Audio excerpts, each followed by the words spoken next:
साथियों नमस्कार, मैं कवि सीएल दीवाना फिर आपका यूट्यूब में स्वागत है। आइए सुनते हैं कविता जिसका शीर्षक है जिसकी कई दीवानी न हो।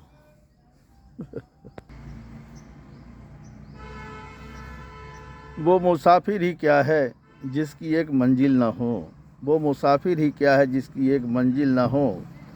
वो राह ही क्या है जिसमें मुसाफिर न हो।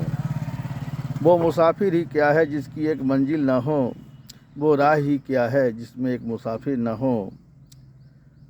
वो मंदिर ही क्या है जिसमें पुजारी न हो। वो मंदिर ही क्या है जिसमें पुजारी न हो। वो मस्जिद ही क्या है जिसमें हाफिज न हो। वो मस्जिद ही क्या है जिसमें हाफिज न हो। वो गुरुद्वारा ही क्या है जिसमें एक जानी न हो। वो गुरुद्वारा ही क्या है जिसमें एक जानी न हो। वो गिरजाघर ही क्या है जिसमें एक फादर न हो। वो गिरजाघर ही क्या है जिसमें एक फादर न हो। वो रेलगाड़ी ही क्या है जिसमें कई सवारी न हो। वो रेलगाड़ी ही क्या है जिसमें कई सवारी न हो। वो कवि ही क्या है जिसका काव्य संकलन न हो। वो कवि ही क्या है जिसका काव्य संकलन न हो। वो लेखक ही क्या है जिसकी कई कहानी न हो। वो लेखक ही क्या है जिसकी कई कहानी न हो। वो प्रेम दीवाना ही क्या है जिसकी कई दीवानी न हो।